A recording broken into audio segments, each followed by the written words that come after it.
All right, you guys. This is the Iran War sit rep for day 3, which is March 2nd, 2026. As you guys know, during the Gaza War sit reps, I got into the 500s or I don't know, 300s or 500s or something before I switched to dates. And I thought with this war, I'll just start with the dates. But we do seem to have the first few days, we can call them by the days. And I have a lot to say tonight, you guys. There's a lot to say tonight. So I made an outline, like a good lecturer. I made an outline. Okay, so I'm going to first talk about the US-Israel strategy, such as it is.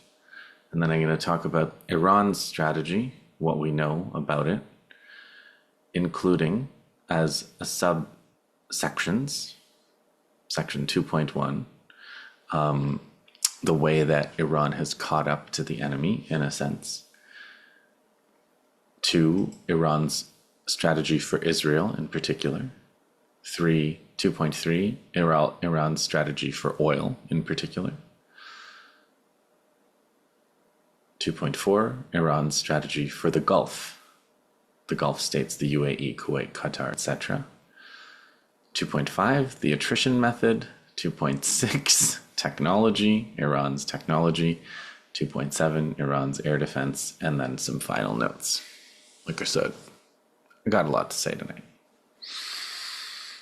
Okay, part 1, let's talk about the US and Israel. Ayatollah Khamenei, they murdered him. They assassinated him. They made him a martyr on day 1, one of their opening blows.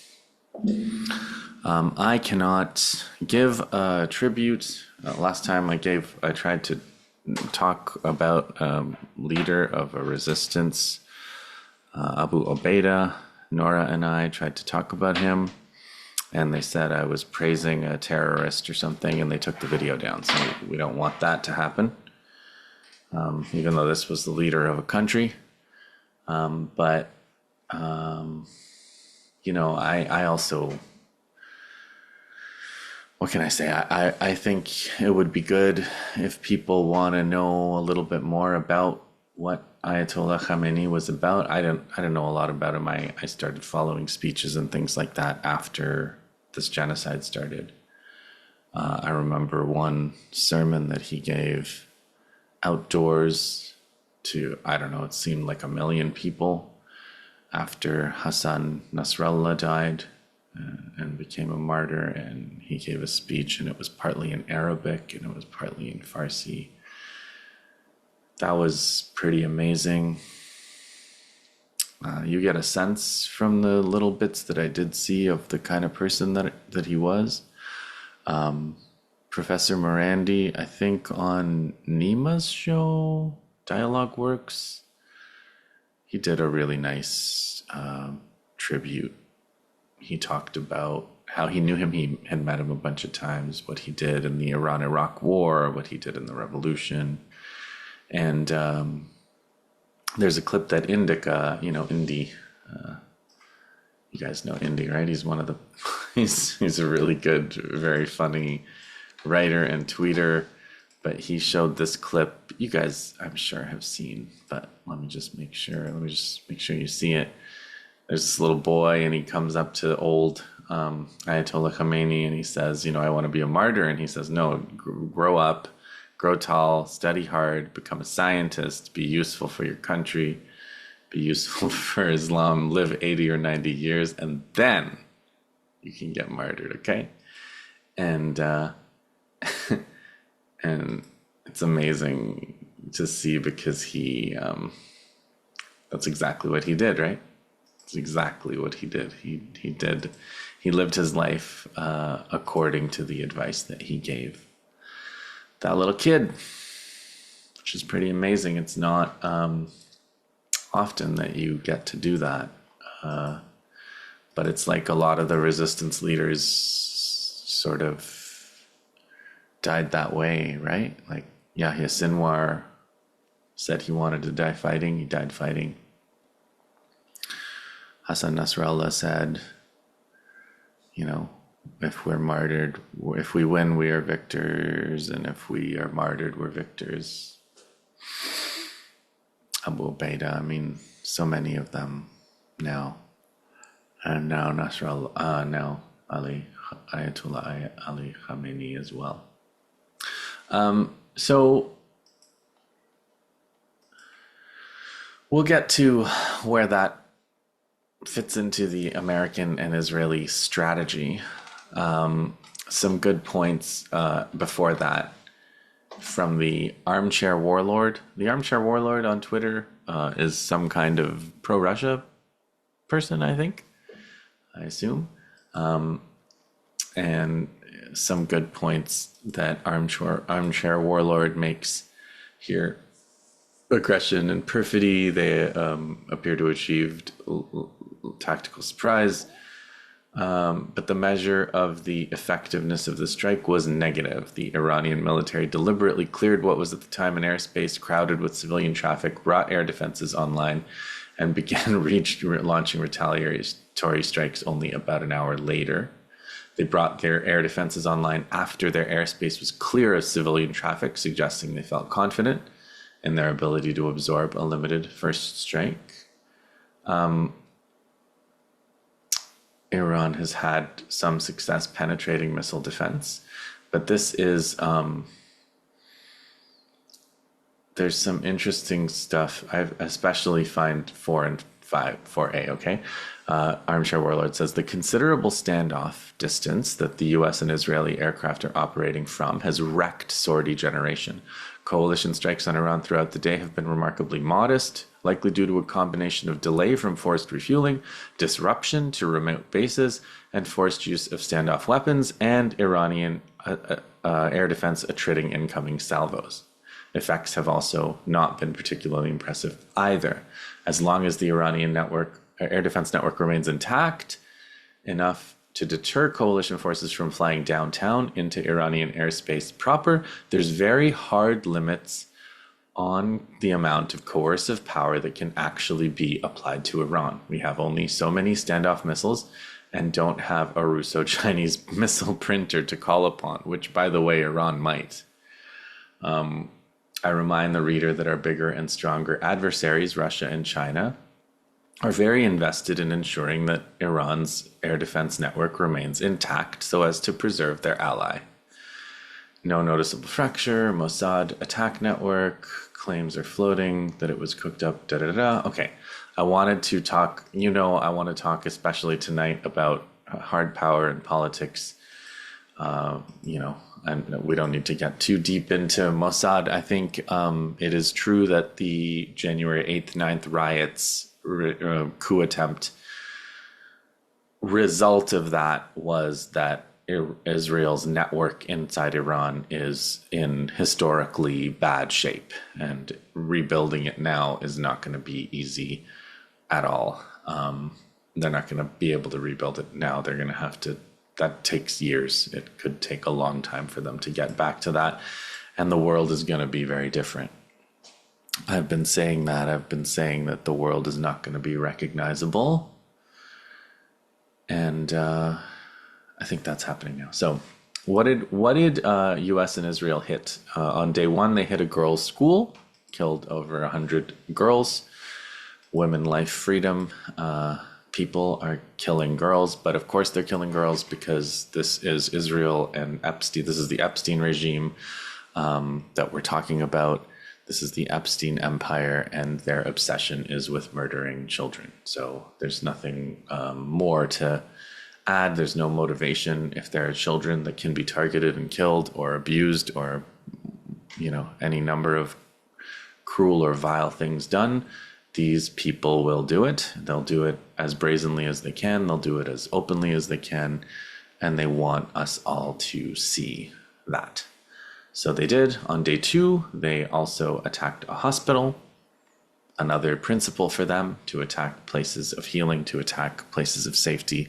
They want people to feel like they're not safe. And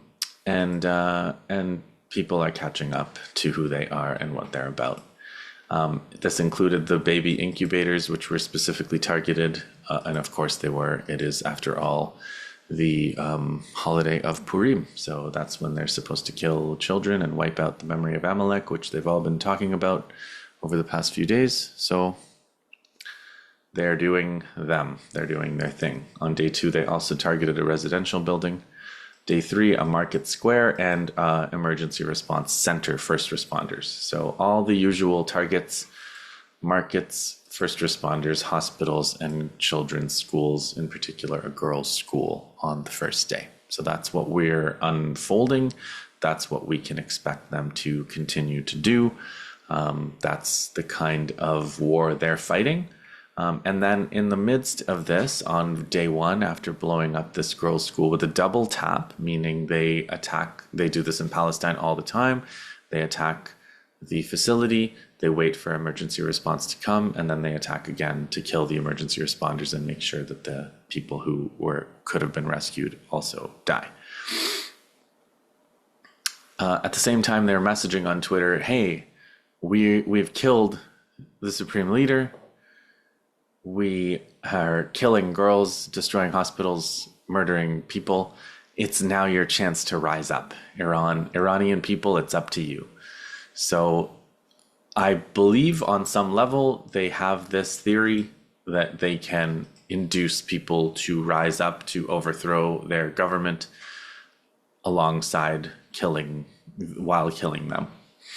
And it is a belief somehow that other people are cattle or sheep or goyim or whatever they think we are.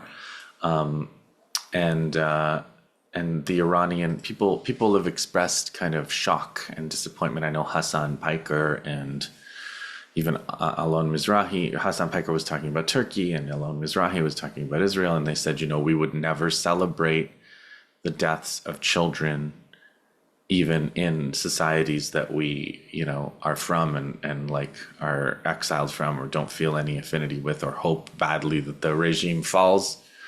We still would not do this filthy thing of celebrating the deaths of children or the bombing of a school. And yet the Iranian monarchists are. And I think, I've been looking into this a little bit and I'm going to probably write about it for Substack. But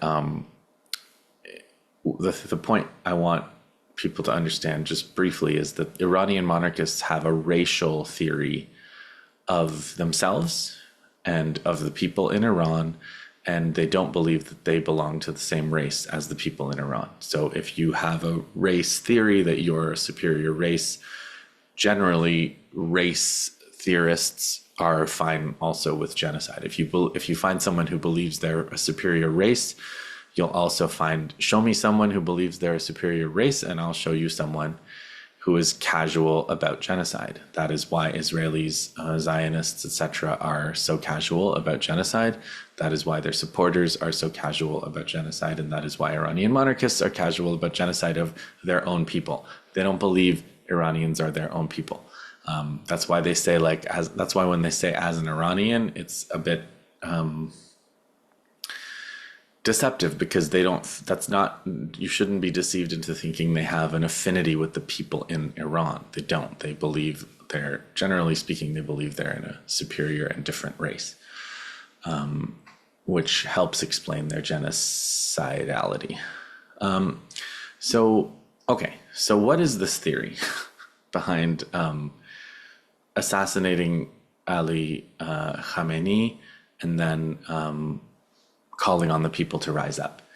So the idea is to try to clear the top leaders out and then get the people that are the next level down to surrender. And arguably, they're trying to achieve something like what they achieved in Venezuela, where they kidnapped Maduro and then they tried to impose their will on the interim government, right? And,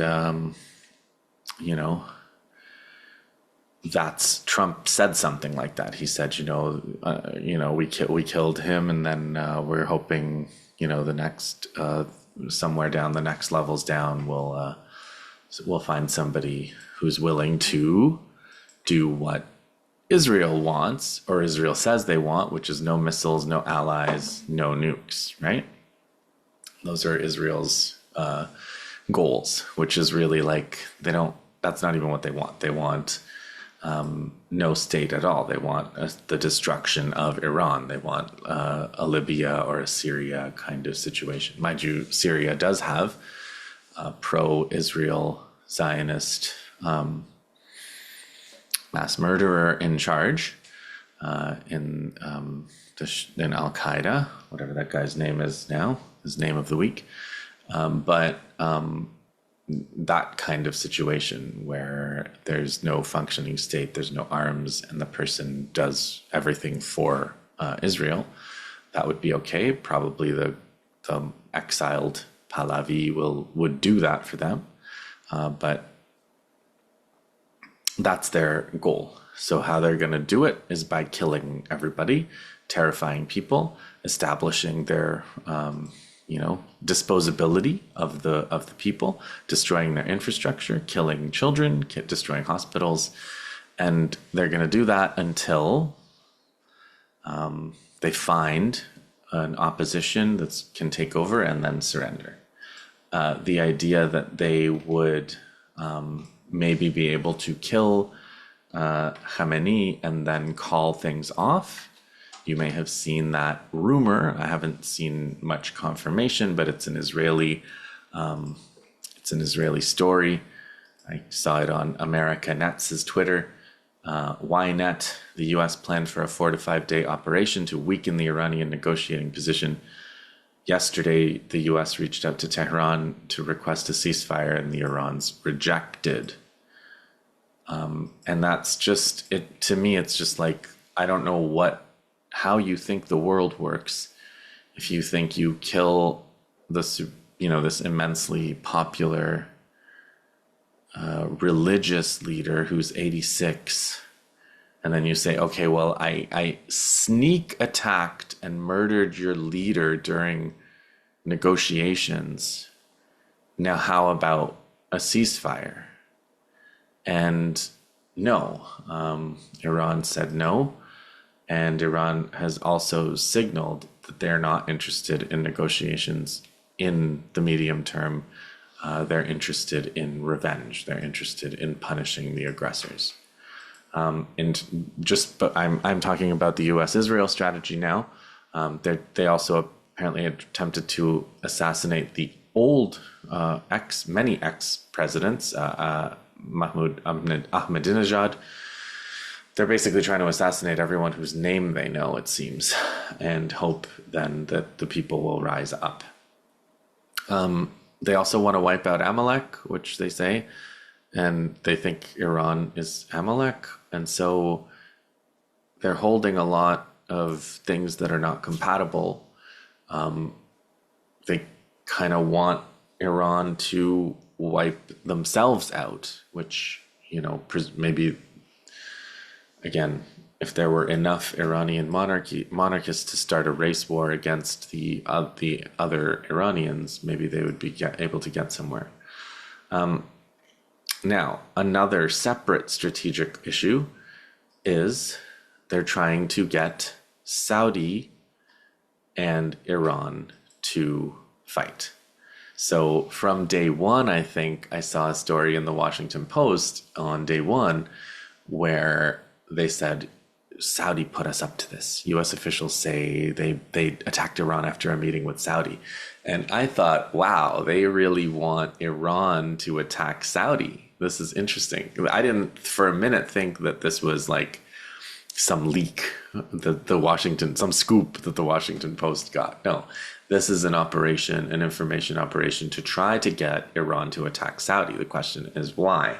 And of course, lots of reasons. But the main reason is if Saudi, being the host of the highest religious sites of Islam, period, Mecca and Medina, and Iran, the site of the mothership of the Shia sect of Islam, are fighting, as they have been in the past, then great, right? Iran, less missiles go towards from Iran towards Israel or to the U.S. fleets or bases. More of them go to Saudi. Saudi joins back. Saudi maybe makes Saudi imams and clerics make fatwas against Iran, and then you get a Sunni Shia war instead of a war to remove U.S. and Israel from the region, which is what Iran is doing. Getting ahead of myself, but that is where we're headed when I start talking about Iran's strategy. So they want Iran fighting Saudi. You may remember years ago that China painstakingly negotiated some kind of rapprochement between Iran and Saudi, and Yemen has kept them honest. When Saudi tried to go back on the deal a few times, Yemen said, you're going to want to fulfill the deal, and Saudi has always backed down.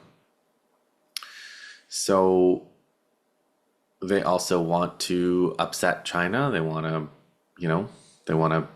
destroy that work that China did. They want to destroy all the things that China does. They want to destroy that work that China did, getting Iran and Saudi to talk again. And so when I get to Iran's strategy in a couple minutes now, I'm going to say that Iran's strategy is pretty sophisticated in terms of how they're relating to the Gulf and Saudi. But it's not just a leaked Washington Post, it's outright false flag attacks. They attacked oil facilities in Saudi, Israel did, and they tried to claim that it was Iran. Iran said it wasn't them. And so there's a whole thing going on over Saudi, and we don't know where it's going to go, but clearly the U.S. and Israel want to bring Saudi into the war on their side against Iran. So in terms of the technological methods, note that the Armchair warlord said, it's a weird time we live in, isn't it? All these pseudonyms. The squirrel, as the squirrel said, as the Armchair warlord pointed out, we don't have evidence that the Americans and Israelis are flying over Iranian airspace. Last time in the 12-day war, they didn't, right? They flew to the border. They launched their missiles from their planes at the border into Iran. And that's probably what they've been doing. They've also been doing tons of cruise missiles from their ships and from their bases, presumably cruise missiles, drones, air attack from borders. Of course, they've claimed that they've already achieved air dominance. You'll see tweets from pro-NATO and pro-Western accounts saying, yes, we've achieved it. We've suppressed their air defense. We can do what we want now, etc. But I don't think that's true. I think that's psychological warfare, and I think that's maximalism. I don't think the war is over, even if that were the case. I don't think the war would be over for Iran. Far from it. But I don't think but let me be clear, I don't think that's the case at all. And I also think that Iran will have plenty of backup to keep their air defense going, resupply and so on if it came to that. I don't think it's come to that yet. I don't think it will come to that in a couple of weeks either. On this fairly outrageous situation in 2026 where I'm citing people extensively with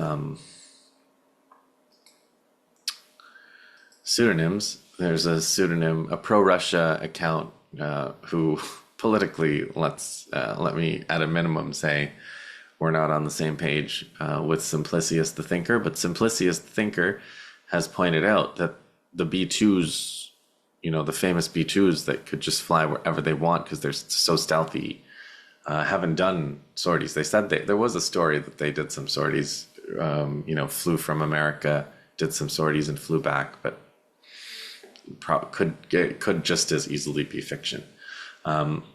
Will Shriver, who has had a pretty decent record, he was predicting that the war wasn't going to happen for a while when I was already sure it was. but then he caught up, and he was pretty sure that it was going to happen before most. So he's now predicting that this THAAD interceptor inventory is going to last, he thinks, 48 hours. The U.S. inventory was 534 at the start of June 2025.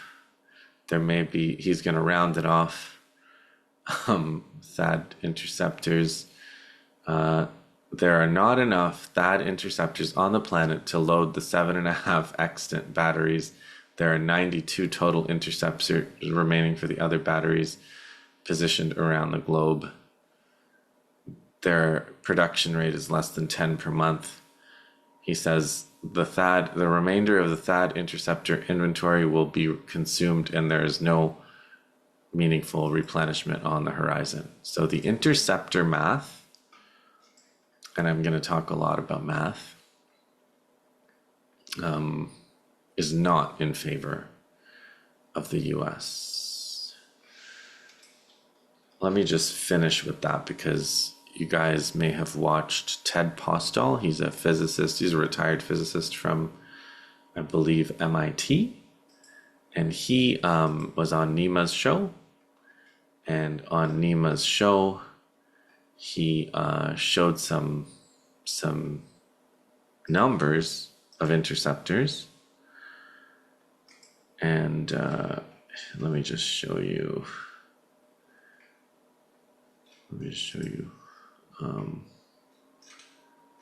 So missiles are all able to reach. Iran is capable of building 240 to 300 missiles per month, ballistic missiles. The US is able to build 50 Patriot, 4 million each, 8 THAAD, 12 million each, 1 SM-3 block interceptor per month, 30 million each, and Iran's missiles cost 2 to 5 million each. So again, this mathematics is not good. This is not going mathematically well. And that's what I wanted to kind of elaborate. My pre-war sit rep that came out the night before the US and Israel attacked. I talked about the difference between like an approach of the Israelis based on secrecy and psychological warfare and deception versus, the hard power Iranian or Russian or Chinese approach of production and military industry and mathematics. And Iranian strategy is based on math, okay? And just you can be as deceptive, you can be as secretive as you want, you can know all these things that your enemy doesn't know, but if you have 10 interceptors and your enemy is sending 11 missiles your way, one of those missiles is going to land, and that is the contest right now, is that mathematics is running this conflict. Iran, according to another pseudonym, Thomas Keith, Iran says 60 strategic sites, 500 military positions were hit with 700 drones and hundreds of missiles in the past 48 hours. Another pseudonym I follow, as you know, is Aria, Aryjay, Aryjeeay. And here are some of the targets that Iran has been hitting. U.S. targets in Kuwait, UAE, Bahrain, the Strait of Hormuz, using 26 attack drones and 5 ballistic missiles. The drones, by the way, are having a lot more effect at the beginning of this war than during the 12-day war, and people think it's maybe Russian upgrades. Remember, Iran sold Russia a lot of drones, and Russia has been adapting them, and it could very well be that their technology transfer has gone in both directions now. U.S. Arif Jan Air Base in Kuwait hit by 12 drones in 2 ways. U.S. military command and control Al Minhad base in the UAE hit by 6 drones and 5 ballistic missiles. U.S. naval facilities in Bahrain hit by 6 drones. Fuel tanker Athen Nova hit in the Straits of Hormuz by 2 drones repeatedly, still burning. 11th wave of attacks targeted U.S. intelligence centers, military support depots in the region, the Zionist army's communications industry complex in Beersheba, more than 20 points in Tel Aviv, West Jerusalem, and the Galilee, and the occupied territories were also targeted and hit by Iranian missiles and drones. So Iran is hitting U.S. bases, the U.S. Navy, the Israeli military sites, command and control, and U.S. bases throughout the Gulf. And this is all the things they said they were going to do. And they were trying to warn the Americans not to attack, because these were all the things they were going to do. And then they did them. So it's not a bluff. They were not bluffing. Nobody bluffs, you guys. There's very little bluffing happening. When there's a buildup, there's a buildup, and then there's an attack.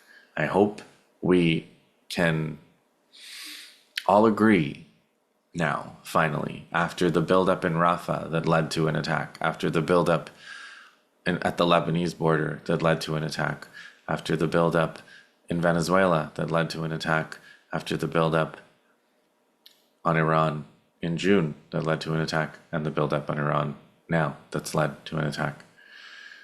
When they do a buildup, it's not for fun. It's for an attack. But Iran is behaving very differently. There is something different about the way Iran has taken this war on. And I think Trita Parsi, from a kind of American liberal perspective, I guess, wrote some pretty good analysis here, I think on day one. He said, the Tehran believe they committed a mistake by agreeing to the ceasefire in June. It enabled the US and Israel to restock and remobilize to launch war again. If they agree to a ceasefire now, they will only be attacked again in a few months. For a ceasefire to be acceptable, it appears difficult for Tehran to agree until the cost to the US has become much higher. Otherwise, the US will restart the war at a later point. Iran has shifted its strategy. It is striking Israel. There is a constant level of attack throughout the day. Damage will be less, but that's because Tehran has concluded that Israel's pain tolerance is very high as long as the US stays in the war, so the focus shifts to the US. Iran has been targeting US bases. Iran calculates the war can only end durably if the cost rises dramatically, including American casualties. After the assassination of Khamenei, Iran says it has no red lines left and will go all out in seeking the destruction of these bases and high American casualties. Iran understands that many in the American security establishment had been convinced that Iran's past restraint reflected weakness and its inability or unwillingness to face the US. Tehran is now doing everything it can to demonstrate the opposite. Ironically, the assassination of Khamenei facilitated this shift. Iran has struck bases in Cyprus. Tehran is well aware this is an attack on an EU state. That seems to be the point. Tehran appears intent not only expanding the war into Persian Gulf states, but also into Europe. Note also the attack on the French base in the UAE. For the war to end, Europe too has to pay a cost. And that is what I mean when I say that something has snapped with Iran. They have they're done with restraint. And that's what I mean. But when I say they've caught up, like everything that the Israelis have been doing, including killing Ayatollah Khamenei, has been to show that we, the Israelis, are the chosen people. We are the superior people. We kill who we want. Your deaths are a joke. Our deaths are a tragedy. Your suffering is fun for us, and our suffering the whole world has to cry about. And Iran has finally, like, unlike even in June when they were very, very determined to say we are only hitting military targets, we are not hitting civilian targets, and now their message seems to be, you're not going to sit in palaces and enjoy safety and fun while you're slaughtering our children. If it's not good enough, if it's good for us to suffer those things, then you're going to suffer those things too. And likewise with assassinations, they tried to assassinate Netanyahu, and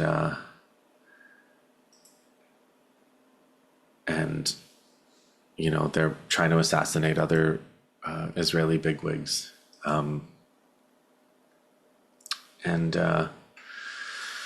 so Iran has changed. Iran's approach has evidently changed. Iran is clearly behaving and looking at this very differently. So also General Jabari appeared on the news in Iran. Its clips from that appearance have been going around. Counted 3,000 missiles that they've launched so far, first and second generation. In the coming days, Jabari says we will inevitably move to third and fourth generation. The number of drones launched up to this moment has reached approximately 10,000. The Americans, he said, have moved most of their aircraft to Cyprus. We will launch many missiles at Cyprus, so the Americans flee from there as well. So that also gives you a clear sense that what the Iranians are looking for is the Americans out from the region. And I remember a speech after the Americans assassinated Iranian General Qasem Soleimani, where Hassan Nasrallah said, I'll tell you, you want to know? He was like, who are we supposed to kill, right? He made that joke. He was like, we're going to kill SpongeBob and Spider-Man. America doesn't have any real people. You gather all the politicians of America in one room and they're not worth Soleimani's shoe. That's what Hassan Nasrallah said. But he said, I'll tell you what our revenge will be. Our revenge will be all of you leaving our region for good. All your bases, Israel, everybody leaves for good. That will be our revenge. And I think that's what Iran is now looking at. That's where they're going, because it's every ceasefire results in just reloading, reload. We've killed more of your scientists, more of your leaders, destroyed more of your infrastructure, and then we'll take a little breather. Thank you for the ceasefire. Suffer under sanctions and slow starvation. We'll keep genociding Palestine, and then when we're ready, we'll attack you again. Thank you very much. So Iran just doesn't see how to, any reason to keep this pattern. This pattern isn't in their favor. Now, what is their strategy specifically for Israel? It's clear to me Israel is doing a much better job of hiding their losses. They've learned that lesson. They don't want Israelis filming. They don't let so-called Palestinian citizens of Israel film. They're not letting anybody film. So they're hiding their losses, but their losses could be substantial. But they're hiding their losses hard. The Iranians hit a facility in Beit Shemesh with a bunker buster, so they attacked, showing that the shelters also will not protect you. They made an attempt on Netanyahu's life, as we said. So their message is different now. Their message is no longer that implicit message that Western or Israeli lives are worth more. They are saying, what's good for us is good for you. So if that interceptor math, once that interceptor math starts to change and the Israelis run out of interceptors, then Iran will simply pick what it wants to hit and it'll hit it. And that will be also a very different situation for Israel than Israel has faced in the past. Israel is already living through completely unprecedented times. Everybody despises them. Everybody despises all of their supporters, and looks at them with total disgust. They don't care. They believe they're superior anyway. And what do you care? What does a superior person care about how a cow looks at them, right? That's what we are to them. So they don't care. But the way the world relates to them is going to change, and the world is going to catch up to understanding how these people feel about the rest of the planet. And they're not actually superior, right? And so catching them up to that reality is also part of Iran's strategy. Now, oil. So again, vis-a-vis oil, Iran is also patient. Apparently, they've closed the Strait of Hormuz, and General Jabari said the price of oil is likely to go to $200. The price going up favors Russia. Russia's happy. There are other powers in the world that are also going to benefit, but the Gulf states that enjoy oil may not benefit because of the Gulf strategy. Qatar has shut down gas. The Leviathan gas field has preemptively been shut down. So a lot of the regional players are shutting down the oil infrastructure just to not get it hit. The Israelis are hitting Saudi oil infrastructure to try to blame Iran. So the oil situation is something Iran is handling not recklessly, but aggressively. And they will, they are turning the dials on that. It's only day 3. But now the Gulf strategy is interesting because the Americans have posted a depart now notice. You may have seen people panic buying water in the UAE. This is from Aria earlier today. Security updates for Americans in the Middle East, 4 p.m. March 2nd today. Depart now via commercial means due to serious safety risks. Bahrain, Egypt, Iran, Iraq, Israel, West Bank, Gaza, Jordan, Kuwait, Lebanon, Oman, Qatar, Saudi Arabia, Syria, UAE, and Yemen. Basically, Americans have been instructed to leave the region.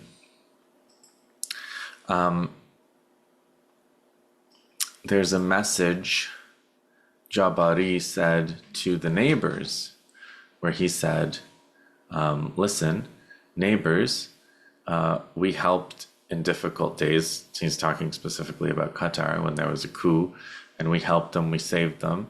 Today, let them be careful. I think that might be a reference to Turkey. Today, let them be careful and not support the enemy. We will overcome this difficult stage, and they too will face difficult days in the fight against imperialism. Let them see these days and support our armed forces. Do not give the enemy room to maneuver. This will be recorded which countries supported the imperialists in the attack on our girls' schools. This will be recorded from where these fighter jets took off and how they attacked our children. It is for this reason we attacked Cyprus and will continue, God willing. Okay. They've hit hotels in Bahrain, in UAE, in Kuwait. These are where the U.S., what they're saying is these are where the U.S. personnel were staying. They evacuated the bases and then they stayed in these fancy hotels. They got hit. They're getting assassinated in these hotels, but that also takes some of the shine. Israel has said, not Israel, Iran has said, we're not bombing your hotels because we want to bomb your hotels. We're bombing your hotels because you're putting up Americans, military personnel in your hotels. And the Dubai influencer class has put out a bunch of videos showing that they are just as safe as houses in Dubai.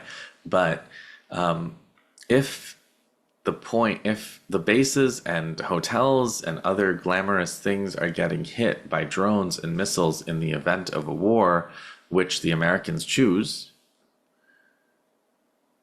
and that means there's no impunity, There's no glitz and glamour and safety. There's no palace life, while Iran is getting bombed. You're not going to have a normal palace, glitzy palace life. You're going to have the same insecurity that everybody else has. And that means that if there's no security, if the bases are not there, and the bases in all of these countries exist to attack Iran, there's no other reason for them. They're all put in place to surround Iran and squeeze Iran and ultimately destroy Iran. So Iran is hitting them.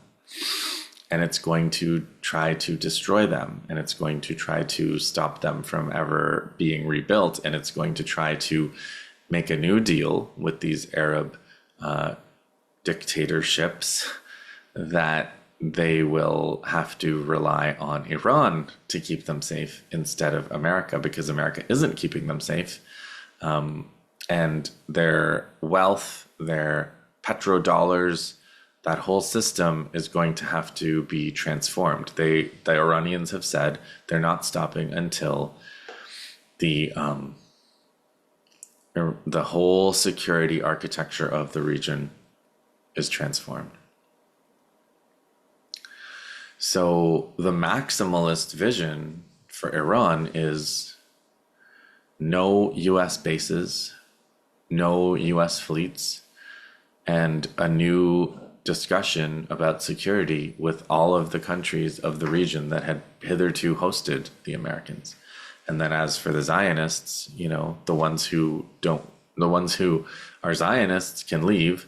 If there are Jewish people who want to be part of Palestine, that they'll also be part of that new discussion about how the region can move forward. That's a maximum. I don't think, I've heard the Iranians say it in these terms, but it's the direction that it's pointing, and it is the kind of thing that people like Nasrallah had said before Israel killed them. Okay, let's talk a bit about technology on the Iranian side. They're using new technologies. There's something called a penetration aid. There's somebody compiled all the things that an Iranian missile has to do to get through. Have you seen this one? I think it's the Sprinter. Take a look at this list. It's a pretty awesome thing. When a missile is launched from Iran, how many obstacles does it face on its way to Israel? American military ships in the Persian Gulf, Israeli radars in Azerbaijan, Israeli radars in Turkmenistan, air defense systems in Iraq, air defense systems in Syria, American radars in Saudi, radars in Qatar, Iraq, Kuwait, UAE, Bahrain, British radar in Oman, NATO in Turkey, Jordanian air defense, American fighter jets in the skies over Jordan, Israel, British fighter jets, 23, and it goes on. Ultra-modern TPY-2 radar, THAAD missile defense, Arrow 1 and 2, David Sling, Iron Dome. And then still they get through. Soon they're going to get through any time they want.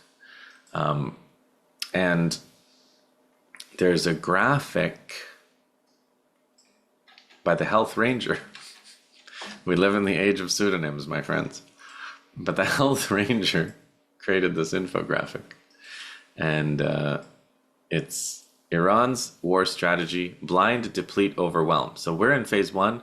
Cheap swarm drones and missiles are destroying the integrated sensor, radar, and command network. That's a lot of what's going on in Bahrain, the attacks on the Fifth Fleet, etc.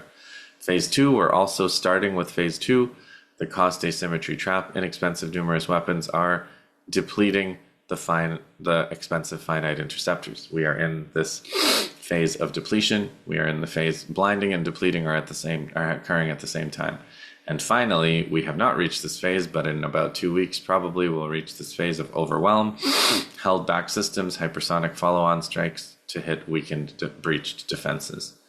And that is a summary in 3 words of the Iran strategy. So another very well written, I thought, from the pseudonymous Mina Unleashed, Mina meaning Middle East and North Africa, has this. Why are U.S. strikes on Iran already fading? Iran is methodically degrading the infrastructure that makes sustained U.S. strikes possible. The result is a U.S. air campaign that looks overwhelming today, but will be severely constrained within 7 to 14 days. Iran has hit Central Comm Operations Center, satellite comms terminals, hangar hit, ISR aircraft grounded, command node, comms blackout, terminal fires, drone hub, consulate damage, MQ-9. Israel hit Nevatim, Hatzarim, Ramon. Craters, sortie rate down 60%. Cyprus and Jordan, they're hitting. They're claiming they hit the Abraham Lincoln, or they tried. So Lincoln moved. They've moved out at max range. So Iran hit the sustainment layer, not the fighters themselves. No land base is safe for staging heavy jets within 1,000 miles of Iran. Refueling tankers cannot loiter over the Gulf. ISR coverage degraded 70%. Satellite relays down. Now sortie rate is 50% of peak. 7 days later, land bases are fully defensive. Carrier ops at max range. 14 days, carriers rotate or risk saturation. No safe tanker orbits. Air campaign becomes sporadic. So this is a very optimistic, again, but this is like what Iran is going to try to do, right? Iran is going to try to reach out and destroy the U.S. network that has enabled them to attack Iran. And all of those bases can be rebuilt. All of those, runways can be repaired. Tankers can be moved out and moved back. But once you change the economic and financial reality, and once you prove that the military situation is not what you think, and once you destroy so much of Israel in particular, and make these costs so high for the hosts of these bases, then you're talking about a real change in the status quo as a result of this war. And that is why people go to war, right? We know that from von Clausewitz. You go to war when you need a change in the status quo, and it's worth paying the costs of the war. And Iran has said this is existential, and they know it's existential because these are their enemies, the same people that committed a genocide that's ongoing against one country, and another small genocide in Lebanon, and the destruction of Syria. And they've been mass murdering Iranians in their thousands for years now too. So there's no denying who the enemy is and what they want and what they're about. So now let me conclude with a couple of points from China. And, one of them, again, comes via Thomas Keith, but it's like the Chinese version of the hoopoe bird. You guys remember when Hezbollah flew drones over Israel and pointed out all these targets? Well, China's just done it for all the U.S. bases in the region, and just open source,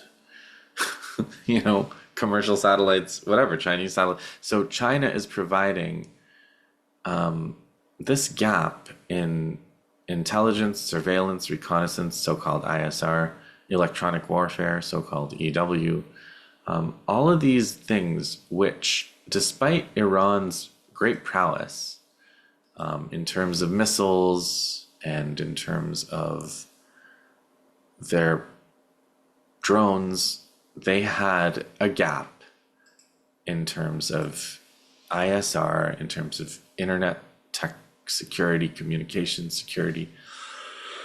And they had some pretty crude tools like shutting down the internet but they figured out how to shut down Starlink back in January. And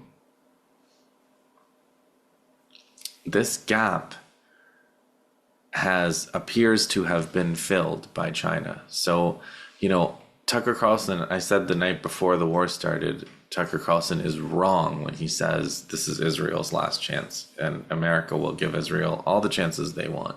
The American public will give Israel all the chances they want to destroy whoever they like. But in terms of Iran, this is like Iran's first chance, because this is the first time, including the June war, this is the first time when Iran has the gap. Iran has no real gap in terms of ISR, in terms of EW, in terms of that kind of technology. GPS, they're not on GPS anymore, they're on Baidu. They are on the Chinese geolocation system. So they have true alternatives in terms of tech that they had not had before. And I don't know that China was convinced that they needed to do this until this time. I don't know that China seems to always want to talk and find a peaceful solution, which, is admirable. But like, when you have Israel and the US and they're based on a racial theory of domination and destruction, what is the talk? What is the talk going to get you except delaying and giving them more time to set up your slaughter? So, yeah, we are looking at possibly Iran's first chance to go on the offensive, as opposed to Israel's last chance to go on the offensive. And that's also something that could be like fairly unique about this war. Now, again, maybe I'm wrong. Maybe this will fizzle. Maybe there'll be a deal in the coming days, but I don't see it. I don't see it. Now that it's started, I think that it's like the threat of something is often much worse. And now Iran is deciding. Iran decides what to hit. Iran decides when to hit it. Iran decides the pace. And Iran has the initiative now, militarily speaking. So this attack, the regime change attempt that they made in January that was supposed to kind of roll and destabilize, and maybe they could have had a couple of separatist enclaves that they could then set up in and build proxy forces and try to do like a Idlib, what they did in Syria with Idlib. But it didn't happen in January, and instead they launched this attack anyway, and now Iran is Iran is going to try to dismantle their presence in the region. Now, since we talked about China, there's a couple of Mao Zedong quotes, one of the greatest theorists of warfare, guerrilla warfare, but I think one of the greatest theorists of warfare in general, I would say, because he drew on the entire native Chinese tradition as well as the experience of decades of the warlord period, the Japanese occupation, the battle with the imperialists. So Mao had this slogan where he said, like, talk, fight, talk, fight. So you're alternating between periods of negotiation and fighting. And, the Palestinians did that, right? Hamas did that with Israel. But something has happened. And as the pseudonymous writer, Ashes of Pompeii, wrote, where once non-agreement capable, now non-negotiation capable. So the West is not just non-agreement capable anymore. The West is non-negotiation capable.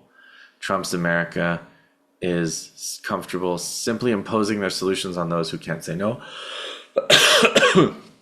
where the other side has some say, non-negotiation capability simply leads to escalation and chaos.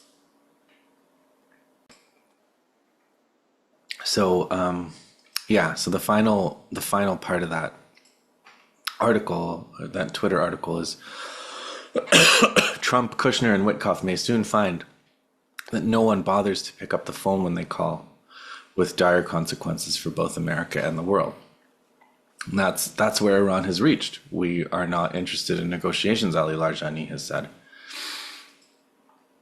What's there to talk about?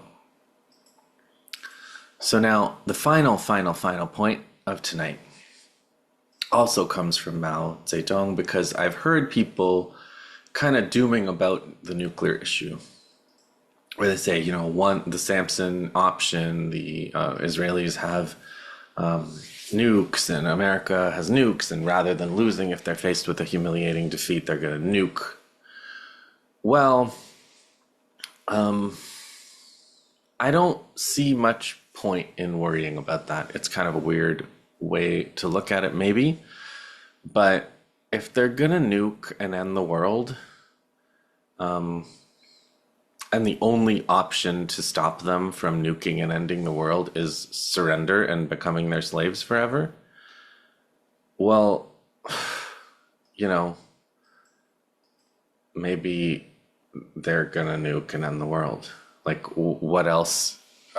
If you're not counseling surrender, then what else are we doing? Like spinning this possible scenario of nukes. Like, yeah, okay. And that's why Mao Zedong would say the nuclear weapon is a paper tiger. He said, maybe they'll nuke, but it's like the threat of the nuke is what they're trying to use to get their way. If they nuke, that doesn't solve any problem for them. It just adds, nuclear. You're now in a nuclear war kind of world where everybody nukes everybody. And that we're already in a weird and unrecognizable post-genocidal world. Like, I don't see the point of dooming over nukes any more than I see the point of dooming over climate change. We have to do what we have to do, right? We have only the realm, the room of maneuver that we have. So, when you do hear these things about, the U.S. is going to use nukes, just remember that Mao had that position, that the nuclear issue is a paper tiger.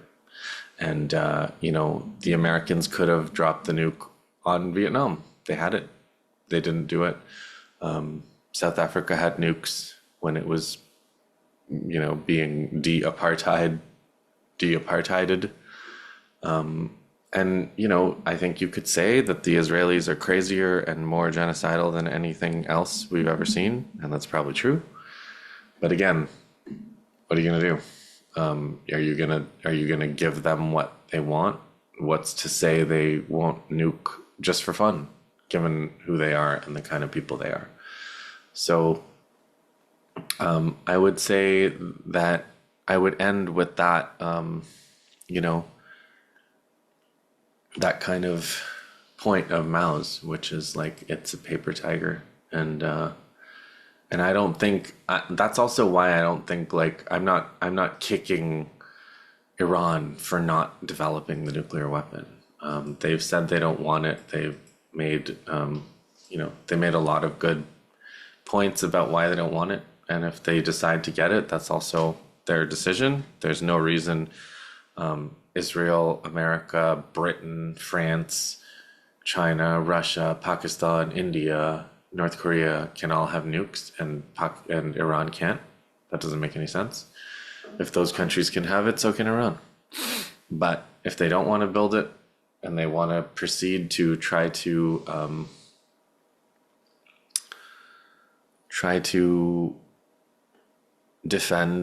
exercise their right to defend themselves against aggression by retaliatory strikes against the military infrastructure that is hosting the attack on their people, including mass murder of girls at school and hospitals and residential areas and first responders, then rather than surrendering because their enemy has nuclear weapons, that is also a choice that a sovereign country can make. They have the sovereignty now and they're using it.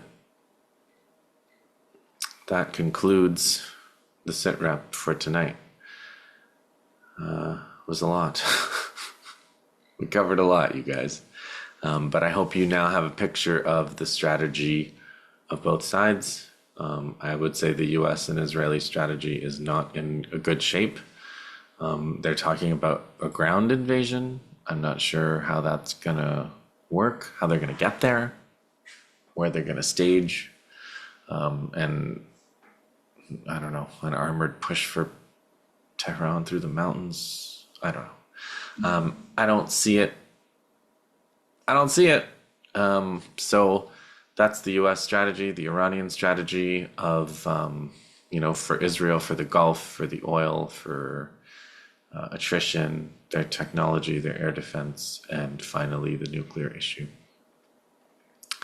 So, having gone through all that, I will stop for tonight, and I will be back, I don't know when, probably not too long as things develop.